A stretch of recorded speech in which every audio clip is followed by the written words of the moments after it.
bought the house. He signed the papers. He moved in with his daughter.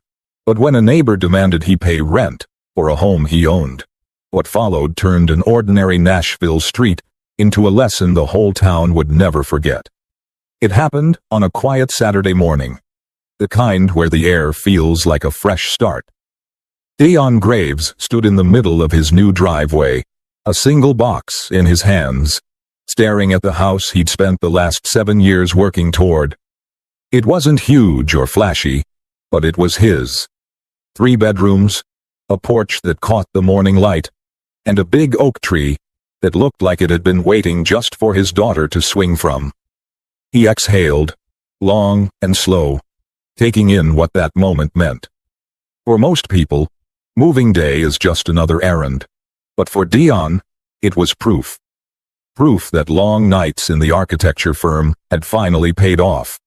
Proof that the obstacles, the questions, the quiet judgments from clients who never thought he looked like an architect, all of it had led him here. Inside the house, the faint sound of laughter bounced off the empty walls. His 8-year-old daughter, Maya, was running from room to room, her socks sliding on the hardwood floor as she called dibs on the bedroom facing the backyard. Her voice echoed with joy. "Daddy, look! I can see the treehouse from my window." Dion smiled. "That's the point, kiddo. You've got the best view in the house." They had driven from their small apartment in East Nashville the night before, packed to the brim with boxes labeled in his careful handwriting. The move wasn't just about space. It was about peace. A neighborhood where Maya could ride her bike without worrying about traffic or noise. A place where the weekends might actually feel like weekends again. By midday, a few neighbors had wandered over, drawn by the sight of the moving truck. A couple across the street waved politely, the man introducing himself as Doug, retired from the Postal Service. His wife, Cindy, brought over a pie and said they were glad to see new folks on the block. Their smiles felt genuine, and for a moment, Dion relaxed. But not everyone came with a smile. From the corner of his eye, he noticed a woman standing by the hedges 2 houses down. Blonde bob, pastel sweater, clipboard tucked under one arm. She didn't wave. She didn't move. She just watched. Long enough for it to be noticeable. When Dion met her eyes, she quickly looked away and started jotting something down on her notepad. He tried to ignore it. Maybe she was taking notes for a gardening project. Maybe she was with the Homeowners Association. He didn't want to assume the worst. He'd promised himself not to read too much into things. Not this time. This was supposed to be a new beginning. By late afternoon, most of the boxes were inside. The sun dipped lower, painting the street in amber light. Maya was already in the driveway, drawing chalk flowers while Dion leaned against his car, sipping a bottle of water. A pickup truck slowed down as it passed. The driver, an older man, gave a stiff nod. Not friendly, but not hostile either. Still, Dion felt something in the air. Something he couldn't name, like he was being measured without anyone saying a word. That night, after tucking Maya in, he sat on the porch alone.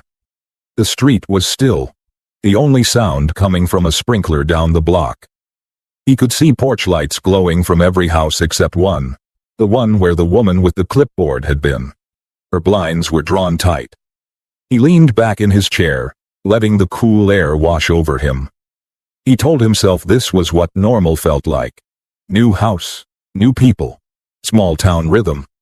But as he stared at the dark window across the street, a flicker of light appeared behind the blinds, as if someone was standing there, watching again. He chuckled under his breath, trying to make light of it. "Probably just a curious neighbor," he muttered. "People like to know who's moving in." Still, when he went inside, he double-checked the front door lock. The next morning came with the smell of fresh coffee and the sound of Maya giggling at cartoons. Dion opened the blinds, sunlight spilling across the living room floor. For the first time in a long time, he felt like life was heading in the right direction. But just as he was starting to believe that peace had finally found him, A sharp knock echoed through the front door. And the moment he opened it, everything changed.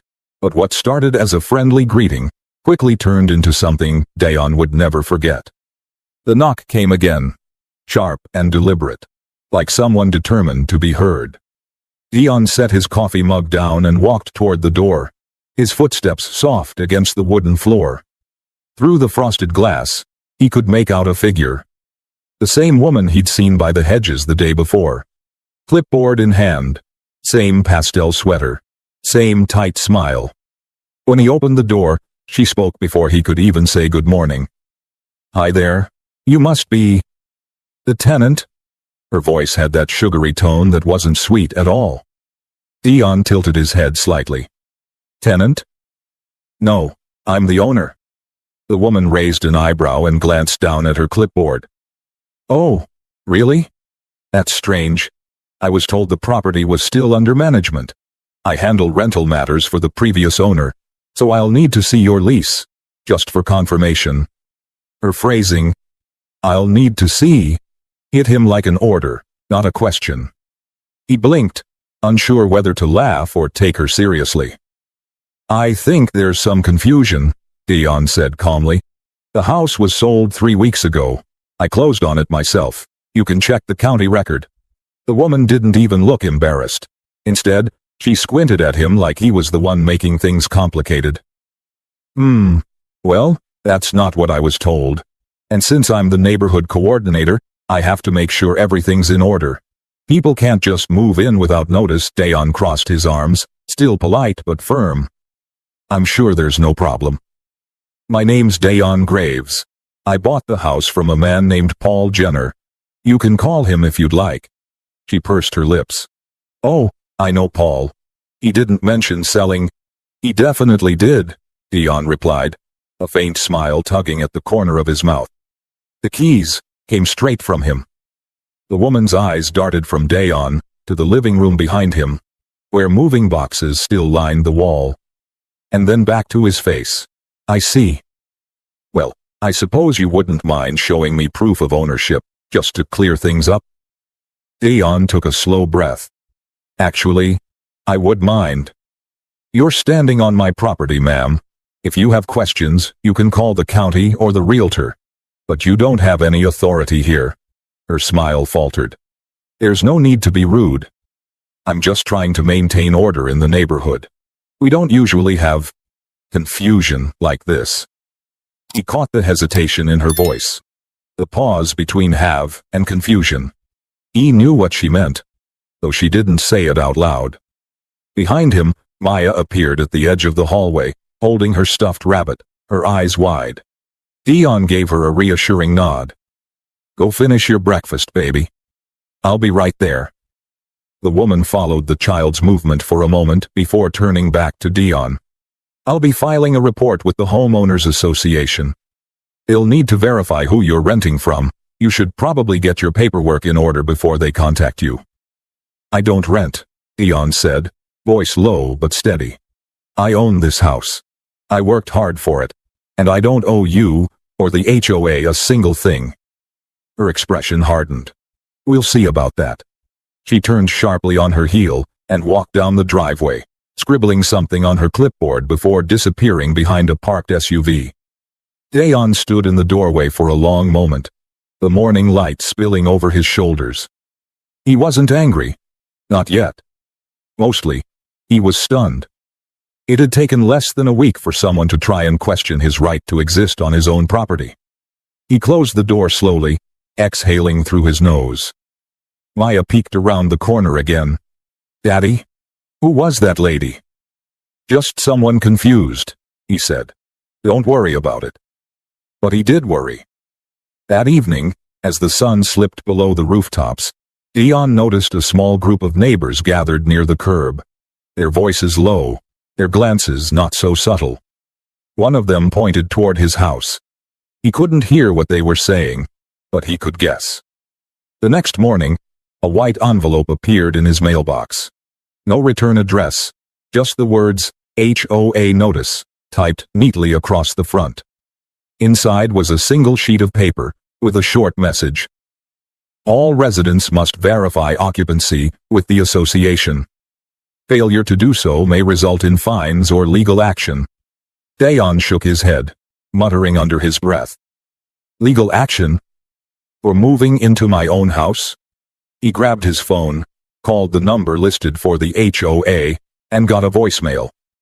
He left a calm, clear message explaining that he was the legal owner and expected a callback. Then he sat at his desk, staring at the wall for a long time. Something told him this wasn't over, but what started as a simple misunderstanding was about to turn into something much uglier and far more public. By Tuesday morning, the neighborhood that once looked peaceful began to feel smaller. Every driveway, every window seemed to hold a pair of eyes watching him. Dion tried to convince himself he was imagining it, but the shift was real. The polite waves from the first day had vanished. Now people glanced, whispered, and turned away just as quickly. He poured himself coffee and checked his phone. Still no call back from the homeowners association. Instead, there was an email from an address he didn't recognize. neighborhoodwatch@elmviewcircle.org. Mr. Graves, we've received multiple reports of suspicious activity related to your property. Please confirm your tenancy or ownership immediately to avoid further action. Regards, Neighborhood Watch Committee, Suspicious Activity. The words made his stomach turn. That afternoon, as he unloaded a few remaining boxes from his car, he noticed Sharon Lively standing at the end of his driveway again. This time, she wasn't alone. Two men stood beside her, both older, both holding the same clipboard-style folders. They weren't speaking to him, but he could feel the conversation was about him. Finally, he broke the silence. "Morning," he said, keeping his voice calm. "Something I can help you with?" Sharon looked up as though caught doing something she shouldn't, but recovered fast. "Mr. Graves, we're here to follow up on the occupancy issue. We still don't have any proof of ownership, so the committee has decided to file a report." Dayan set the box down slowly. "You've decided?" "Yes," one of the men added, his tone clipped. "We can't have unauthorized tenants moving into vacant homes. It invites trouble." Dayan straightened up, jaw tight. "Vacant? You're standing on my driveway. You see me living here. You've seen my daughter playing in the yard. What exactly looks vacant to you?" The man hesitated, clearly uncomfortable now. Sharon, though, didn't miss a beat. "Look, sir, no one's accusing you of anything. We just want things to be clear. If you're the owner, fine. Then show the paperwork." He took a step closer, not aggressive but firm. "I don't owe you my paperwork. You're not the police. You're a neighbor." Her eyes narrowed slightly. "I'll take that as refusal to cooperate." Dion's voice dropped lower. "Take it however you want. Just remember, harassment is also against the law." The exchange drew attention. Curtains moved. Someone across the street stood on their porch pretending to water plants, while clearly listening. Dion could feel his pulse rising, but he forced himself to breathe through it. Losing his cool would only give her what she wanted. An excuse to call him hostile.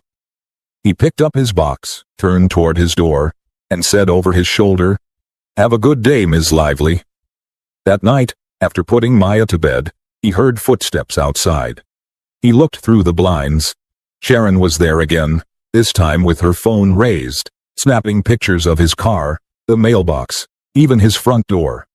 Dion opened the door halfway. "Can I help you?" She flinched slightly but didn't back off. "Just documenting for the committee." "Standard procedure." "Documenting what?" "My doormat." She ignored the sarcasm. "If you really own this house, it shouldn't bother you. People who have nothing to hide don't mind a little transparency." Dion's patience snapped, but he kept his voice measured. "You're trespassing. Leave my property before I call the police." Her expression shifted, half offended, half triumphant, as if she'd been waiting for that line. "Go ahead," she said.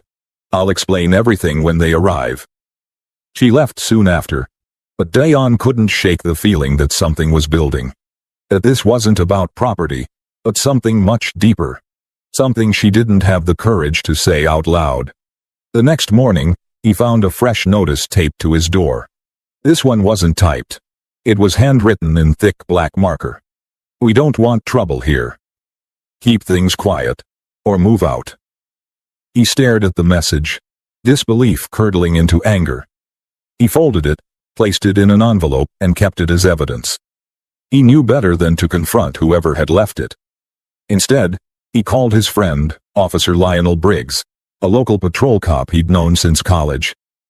"Lionel, man, I need your help," Dion said, explaining the situation. "This woman's harassing me.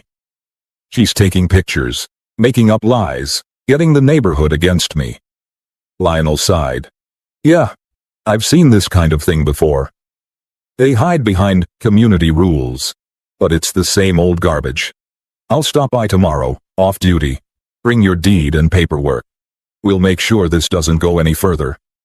Dion thanked him, a wave of relief cutting through his frustration. But as he hung up, he caught movement outside the window again. The curtain from Sharon's house shifting just slightly. Watching. Always watching. But what Sharon didn't know was that Dion was done being quiet. And the next encounter wouldn't go the way she expected. By Thursday, the tension had built to something almost tangible. Like a storm waiting to break. Dion woke early, long before sunrise, his mind already spinning with the events of the past few days. He went over every conversation, every look, every word that had been twisted against him.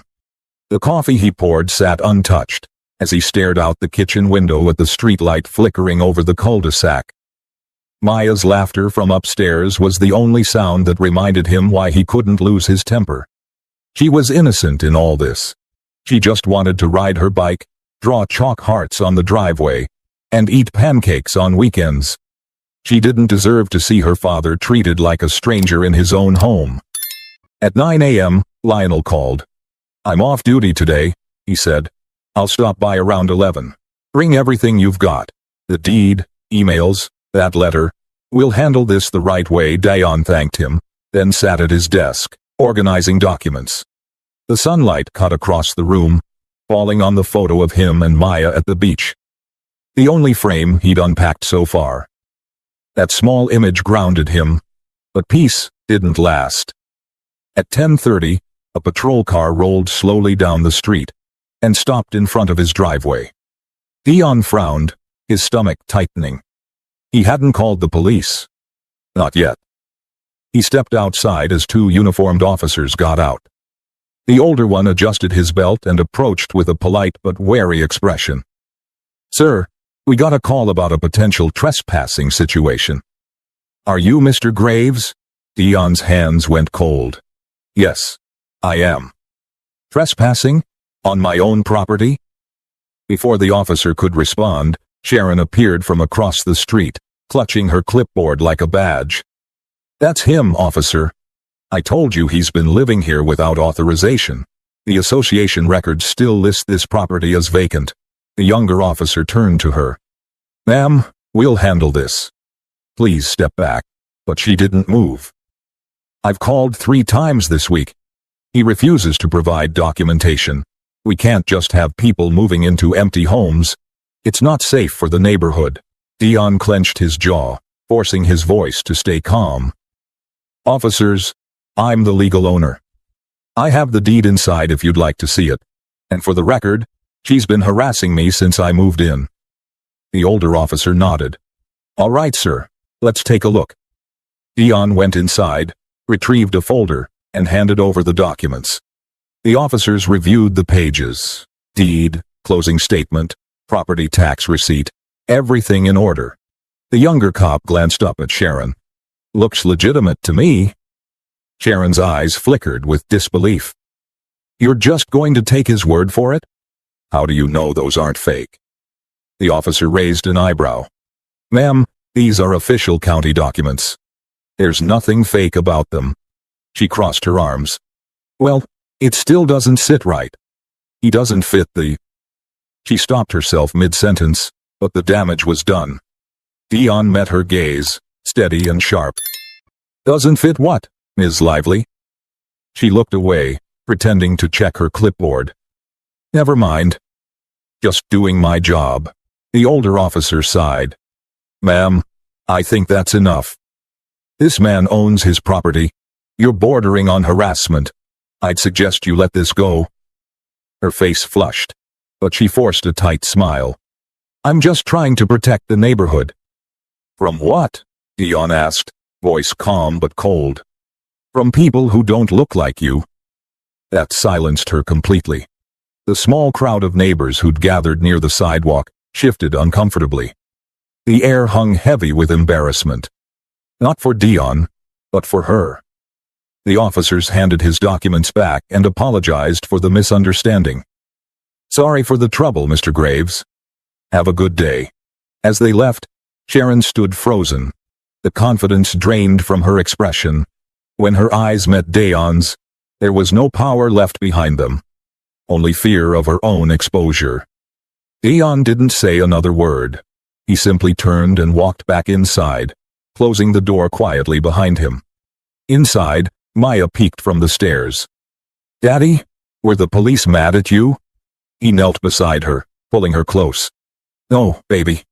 They just didn't know the truth yet. But they do now." She rested her head on his shoulder, and for the first time in days, he let out a shaky breath. He thought that might be the end of it. That the humiliation in front of the whole neighborhood would make Sharon back off. But he underestimated how far some people would go to save face. That evening, a black SUV parked near his mailbox and stayed there for nearly an hour. No one got out. The headlights stayed off. Just silence and shadows. Dion sat by the window, watching, waiting, every muscle in his body tight. He finally reached for his phone and texted Lionel, "Come tomorrow morning. Bring your badge this time." Because Dion was done playing defense. The next time someone tried to challenge him, they'd be met with proof, not patience. By the next morning, the air on Elmview Circle felt charged, like the whole neighborhood was holding its breath. Dion barely slept. He spent the night going over every detail, the police visit, Sharon's words, the looks from the neighbors. He'd kept his cool for as long as he could, but something in him had shifted. This wasn't about proving ownership anymore. It was about self-respect. Around 9 a.m., Lionel Briggs pulled up in his unmarked sedan. He was tall, broad-shouldered, with the kind of calm presence that made people think twice before saying something stupid. He walked up the driveway holding a coffee cup and gave Dion a firm handshake. "Morning, brother." "You all right?" Dion shrugged. "Trying to be. You'd think buying a house wouldn't come with a neighborhood trial." Lionel chuckled under his breath. "Yeah, well, some folks love to play judge and jury." He looked around, eyes scanning the street. A few curtains moved, like usual. People were watching again. Lionel caught one of the movements and smirked.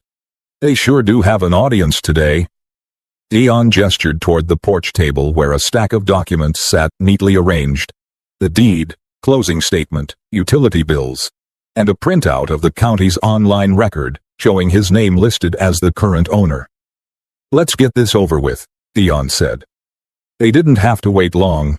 Sharon Lively appeared less than 15 minutes later, as if she'd been waiting for a cue. Same clipboard, same pastel sweater, but this time her confidence had cracks. She walked over slowly, trying to hold on to authority she didn't really have. "Good morning, Mr. Graves," she said, pretending civility. "I hope you don't mind. I heard an officer was coming by, and I thought it'd be good to clear things up properly." Lionel turned toward her. "You must be Miss Lively." She smiled. "Yes, I am." "And you are?" He reached into his jacket and flashed his badge. Not aggressively, just enough for her to see. "Detective Briggs, friend of Mr. Graves. Here on my day off to make sure no more unnecessary reports are filed." Her expression faltered. "Oh, well, that wasn't my intention. I only wanted to—" He cut her off, polite but firm. "To accuse him of squatting on property he legally owns?" Sharon blinked rapidly, caught off guard. No, of course not. I was simply following procedure. You see, in this neighborhood, there's no neighborhood procedure that allows residents to harass homeowners, Lionel interrupted, especially when you've already been told the house was sold. I checked with the county myself this morning. It's in Mr. Graves's name, fair and square. She tried to smile again, but her voice wavered. Well, that's good to hear. I just wish the information had been shared sooner. I was trying to keep things orderly. Dion finally spoke, his tone quiet but cutting. Orderly? You called the police on me in front of my daughter. You've been standing outside taking pictures of my car. You spread rumors about me not belonging here. Is that your definition of orderly? Sharon's hands tightened around her clipboard. You're exaggerating. I was simply ensuring. Ensuring what? Lionel stepped closer. That the neighborhood stayed the way you wanted it? The silence that followed was heavy. The only sound came from a dog barking down the street. A few neighbors had drifted out of their driveways, pretending to check mail or water lawns, but their eyes stayed locked on the confrontation. Lionel glanced toward them, then back at Sharon. You might want to understand something, Ms. Lively. This man worked hard for this house. He didn't take shortcuts. He didn't sneak in. And the fact that you thought he had to prove himself to you says more about you than it ever will about him. Sharon's face flushed red, and for the first time, she had no answer. She looked small now, fragile in her silence, the clipboard at her side like dead weight. Dion didn't gloat. He just looked at her. Not with anger, but with a kind of exhausted disappointment. You could have just welcomed us, he said quietly. That's all it would have taken. Lionel folded the documents back into the folder and handed them to Dion. Everything's clear. If she or anyone else tries this again, file a harassment complaint. I'll make sure it sticks. With that, he turned and headed for his car. Sharon stayed there a moment longer, trying to collect herself. Finally she whispered, I didn't mean any harm. Dion shook his head. Yeah, you did. You just didn't think I'd call you out for it. She opened her mouth to respond, but nothing came out. She turned and walked back to her house, shoulders hunched, eyes down. The clipboard hung limp at her side. By afternoon, the story had spread. Neighbors who once avoided eye contact suddenly found reasons to wave, some even offering awkward smiles as if to distance themselves from her behavior. Doug and Cindy from across the street came by with another pie. A small, silent apology that said more than words could. Dion accepted it politely. You don't owe me anything, he said. Just treat us like neighbors. That's all I ask. But while the confrontation was over, the aftermath was only beginning, and not everyone on Elmview Circle would handle it with the same grace. By the weekend, the entire block knew what had happened. It didn't matter whether they'd witnessed the argument themselves or heard it secondhand. The story had taken on a life of its own.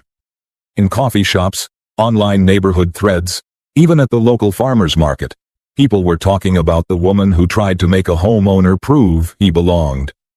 For Dion, it was strange walking through his own neighborhood and hearing whispers soften when he passed. Some faces looked away, others forced smiles. But there was one thing he noticed above all. Sharon Lively's curtains stayed closed. The once self-appointed neighborhood coordinator had gone quiet. Sunday morning brought a light drizzle. Dion stood on the porch, coffee in hand, watching the rain streak across the windshield of his car. For the first time since moving in, the street felt calm. No cars idling near his mailbox, no strangers pretending to check their mail for the third time in an hour. Just stillness. Maya skipped out in her rain boots, holding an umbrella almost bigger than her. Daddy, can I splash? He smiled, kneeling to zip up her jacket. Go ahead, just stay close to the sidewalk. Her laughter echoed off the wet pavement as she stomped through puddles, pure and free. For a moment, that sound was all he needed. A few houses down, Doug from across the street walked over holding a grocery bag. He hesitated at the edge of the porch, almost sheepish. "Morning, Dion. Thought you might want these. My wife baked too much banana bread again." Dion took the bag with a small grin. "Thanks, Doug. You didn't have to." Doug shifted awkwardly. "I know. But after the other day, look, not everyone here's like her. We don't want you thinking this place is rotten." "It's not." Dion nodded slowly. "I appreciate that. Really, I didn't move here to make enemies. I just wanted peace for me and my kid." Doug scratched his neck. "Can't blame you. Guess some folks can't handle change. But word's been spreading. People aren't happy with how she handled things." Dion raised an eyebrow. "You mean Sharon?" Doug gave a half smile. "Let's just say she's been asked to step down from her coordinator duties. HOA sent an email last night. Apparently, her little show embarrassed the whole board. That caught Dion off guard. He hadn't wanted revenge, just closure. But hearing that she was finally facing consequences, it was satisfying in a quiet way. "Maybe that'll make her think twice next time," he said. Doug nodded. "She'll lay low for a while. Folks around here might actually start acting neighborly again." After Doug left, Dion sat on the porch, letting the rhythm of the rain steady his thoughts. He didn't celebrate. There was no victory dance. He just felt a strange calm, the kind that comes after a long storm finally breaks. Later that afternoon, while unpacking boxes in the living room, he noticed movement outside. Sharon was walking her small terrier, head down, hood pulled tight. For a second, their eyes met through the window. She froze mid-step, guilt written across her face. Dion didn't move. He didn't wave or glare. Just looked back, calm and steady. That quiet confidence seemed to shake her more than any argument ever could. She hurried down the street, her dog trotting behind. That night, after dinner, Dion and Maya sat together on the couch watching an old Pixar movie. Halfway through, she turned to him and asked, "Daddy, why did that lady call the police on us?" He paused, setting his arm around her shoulders. "Sometimes people get scared of what they don't understand," he said softly. "But the way we deal with it, how we respond, that's what shows who we are." "Did she get in trouble?" Maya asked. "A little," he said with a small smile. "But more important, she learned something. And maybe the others did too." She leaned against him, thoughtful. "You didn't yell. You just talked. That's strong." Dion looked at her, his heart tightening a little. "That's how we make change, baby. Not by shouting louder, but by standing taller." The movie played on, but he wasn't really watching anymore. His mind wandered to the events of the week. The fear, the humiliation, the relief. In some strange way, it had brought clarity. People reveal who they are when they think no one's watching. But they also have the chance to grow when they're forced to confront themselves. He knew he couldn't change every prejudice in the world. But maybe, just maybe, one person seeing the truth up close was a start. But Dion didn't realize that his calm strength had done more than silence a neighbor. It had changed how an entire community saw itself. A week later, the neighborhood felt different. The tension that once lingered in the air had faded, replaced by something quieter, almost reflective. Lawns were freshly mowed again. Kids played on driveways without parents glancing nervously toward Dion's house. The gossip had run its course, leaving behind the kind of silence that follows after people realize they might have been wrong. Dion stood on his porch that Friday morning, looking across the street. Sharon's house still looked the same, neat flower beds, trimmed hedges, but the air around it carried a weight of its own. He hadn't seen her since that rainy afternoon. The curtains were open now, though, and for the first time, he saw her standing by the window, not watching, just standing. Her shoulders slumped, expression unreadable. Maybe regret, maybe exhaustion. He didn't hate her. That surprised him the most. After everything, the anger had burned out. What remained was clarity, a reminder that people reveal their truth through their choices. Maya ran out with her backpack, ready for school. "Daddy, "Can we have pancakes again tomorrow?" she asked, eyes bright. He smiled. "If you clean your room tonight, it's a deal." As they walked to the car, the neighbor 2 doors down, a woman named Carla Jensen, waved from her mailbox. "Morning, Mr. Graves." "Your little one's adorable," Dayan waved back. "Thanks, Carla." The friendliness was new. Real, maybe. After a pause, Carla added, "Some of us are organizing a little neighborhood meet and greet next weekend. Potluck style. You and your daughter should come. It'd be good for everyone." He hesitated for a second, then nodded. "Yeah, we'll be there." When he got back from dropping Maya off, he found an envelope tucked under his doormat. His first thought was that it might be another notice. But this one was handwritten in neat cursive. No hostility, no threats. Inside was a single note.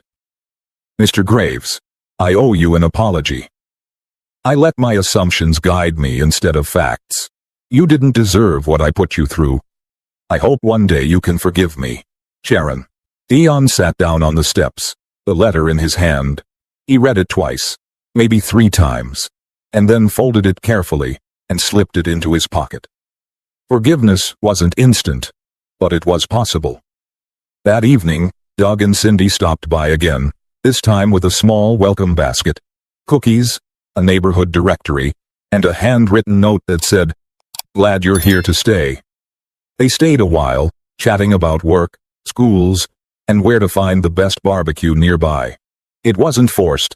It felt natural. And as the conversation drifted, Dayan realized something. One act of prejudice had ended up forcing everyone to look at themselves, to reconsider how they saw their own community. Later that night, he sat on the porch, the soft sound of crickets filling the air. The sky stretched wide and peaceful, stars faint behind city light. He thought about how easily things could have gone another way. If he'd lost his temper, if he'd shouted back, if he'd let bitterness define him. But instead, he'd chosen patience, proof, and truth. Maya joined him with a blanket wrapped around her shoulders. "You're quiet," she said. "Just thinking," he replied. "About the lady?" He chuckled. "A little, but mostly about us." She tilted her head. "Are we gonna move again?" "No," he said firmly. "We're home now." She smiled and leaned against him. "Good. I like it here." He looked across the street again. Sharon's porch light flicked on. For a second, their eyes met. Not with hostility, but something closer to understanding. She gave a small nod before closing her door. It was brief, but it meant something. Dayan turned to his daughter. "You know, Maya, sometimes the best way to change someone's mind isn't by arguing. It's by showing them who you are. Quietly, confidently. Letting the truth do the talking."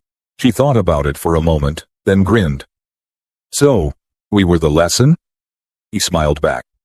"Maybe we were." The night breeze carried the faint scent of rain, and for the first time since moving in, the house truly felt like theirs. No suspicion, no fear, no tension. Just home. Dion leaned back, letting the peace settle around him. What started as confrontation had turned into revelation. He hadn't just defended his home, he'd reminded people what decency looked like when it's tested. Sometimes, strength isn't loud. It's steady. It's the calm voice that refuses to bend when truth is on its side. Because at the end of the day, dignity doesn't need permission. It just needs courage. If you enjoyed this story and believe in the power of standing tall with grace, don't forget to subscribe and share this video. Every story like this reminds us that real strength isn't in anger. It's in how we rise above it.